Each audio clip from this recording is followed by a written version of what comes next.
देश के नेताओं ने एक नया टॉपिक ढूंढ लिया है देश के लोगों को डिवाइड करने का। इस बार टॉपिक है प्राइवेट रिजर्वेशन, मतलब रिजर्वेशन इन प्राइवेट सेक्टर। हर बार कोई चुनाव आता है, हर बार ये नेता लोग आते हैं। None of them, no party, no politician try to create new jobs.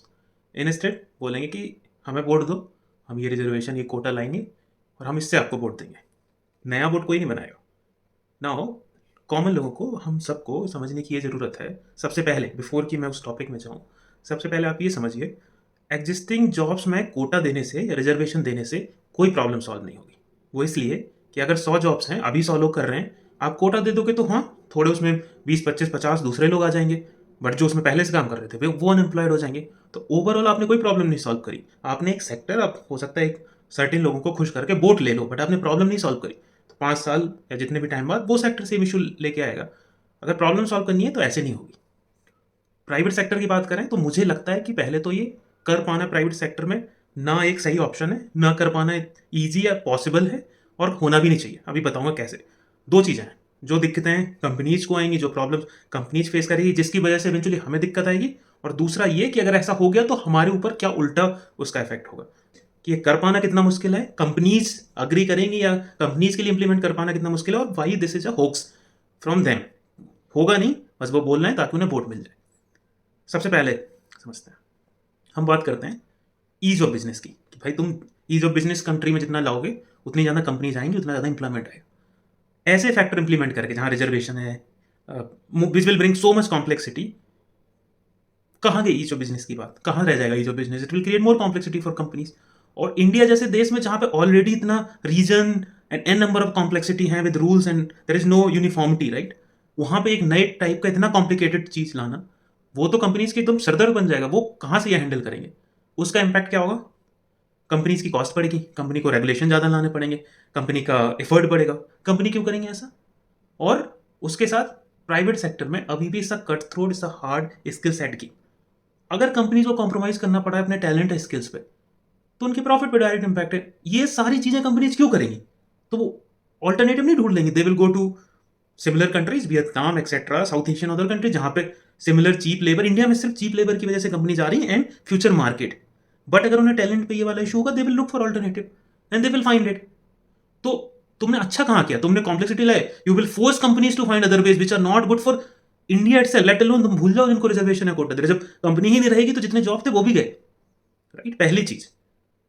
दूसरी चीज, कंपनी इतना, जो प्राइवेट कंपनीज होती हैं और खासकर जो बड़ी एमएनसीज या फॉर्च्यून 500 कंपनीज होती हैं, वो इतना इन्वेस्ट करती हैं, इतने चीज़ें प्लान करती हैं to create a uniformity, create a similar culture, a culture outside these differences, so that work place में यूनिफॉर्मिटी हो, सब लोग एक जैसे माने और काम करें। इसीलिए ज़्यादातर प्राइवेट सेक्टर में रिलीजन, कास्ट, ये सारी चीज़ें सबसे कम इम्पैक्टेड हैं। This thing is just against that base, that very base जिसके ऊपर वो कंपनी काम कर रही है उसके अगेंस्ट है। It will create more discrimination, one sector another sector, this will create difference. कंपनियों का तो सारा काम तुम लोग खराब कर दोगे। Why will they will agree for that? And third point, और rather फोर्थ पॉइंट इज, अभी तुम कास्ट बेस और रिलीजन बेस वॉट एवर बात कर रिजर्वेशन की, then who will stop from next being region based reservation? That company Bangalore में है, company Mumbai में है, तो वहाँ के लोगों के लिए ज़्यादा रिजर्वेशन वगैरह होगा। And you can not say no that time because you are supporting this kind of reservation. तो that time it will become, first of all it will become so hard to implement that, क्योंकि कोई कहाँ से आया, कहीं काम करना, basically inter city travel, inter city job, सारा खत्म हो जाएगा। फिर there will be no scope remain there, right?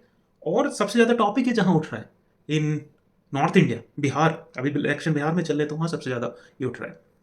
वहाँ के लोग ही सबसे ज़्यादा वहाँ से निकल के जॉब कर रहे हैं, आईटी में एंड अदर प्राइवेट सेक्टर में। तो सबसे पहले वो लोग इंपैक्टेड होंगे अगर रीजन बेस्ड आ गया। तो फायदा कहाँ हुआ? तुम सारे पॉइंट गिन लो, टेल मी कि कहाँ तुम्हें फायदा होगा। अब ये कॉमन लोगों को समझने की जरूरत है कि क्यों ये पॉलिटिशियंस, किसी भी पार्टी के जो भी ऐसी बातें करते हैं, वो आपको काट रहे हैं। और आपने उनकी बातों में नहीं आना है कि ये चीज नहीं है फीजिबल। वो बस उन्हें बोलना है, वोट लेना है, और they will keep on doing their their way, they will not care after that. क्योंकि कंपनी को कॉम्प्लेक्सिटी आएगी, उनके प्रॉफिट पे हिट होगा, स्किल टैलेंट की कमी आएगी। They will choose for alternative, तो जो जॉब है वो भी चले जाएंगे। It will not do anything. तुमने रिजर्वेशन कोटा ला भी दिया तो you are just changing the personal, but तुमने 100 जॉब्स को 100 ही रखा। So there is nothing you are doing benefit at all in general at a country level. तुम इतनी कॉम्प्लेक्सिटी जो हार्मनी रहती है आईटी में या जो यूनिफॉर्मिटी रहती है उस पर क्वेश्चन खड़ा कर दोगे. There will be more factor की regional reservation and number of complexity उसमें आएंगी वगैरह, which will again affect those areas only जो सबसे ज्यादा इसकी बात कर रहे हैं, which is typical North Indian, Bihar, UP, MP, these area, right. यहीं पे सबसे ज्यादा इंपैक्ट होगा यहीं के लोगों को. वही सबसे ज्यादा है outside there in other states working in IT and other. तो फायदा कहाँ हुआ, किसका फायदा हुआ, ना तुम्हारा मेरा, कि हम किसी का फायदा नहीं हुआ. इट्स जस्ट आप उनकी बातों में आओगे, आप वोट दे दोगे कि हाँ हाँ. एंड ये पॉलिटिशियंस भाई, the number and the data they will use it so rubbish. If you think 2 minute के लिए विल अंडरस्टैंड कि इट्स नॉट फीजिबल ओनली. सिर्फ मुंह से बोल देना, मैं बोल दूं भाई इंडिया में ये कर दूंगा वो कर दूंगा, वैसे बोलने को तो कोई भी बोल दे, वो भी बैठ के बोल ही ना है, करेगा कोई नहीं. तो we should not let these hypothetical thing affect us. नहीं होगा, इससे किसी का फायदा नहीं है, उल्टा नुकसान है. It will instead of creating more opportunity will lessen them, and सिर्फ उसका नेगेटिव इंपैक्ट होगा. So we need to be very careful उनकी चीज़ों को सुनने में और उनकी चीज़ों के हिसाब से ना करने में. पॉलिटिशियंस की बातों में नहीं आना है, हमें अपने दिमाग से सोचना है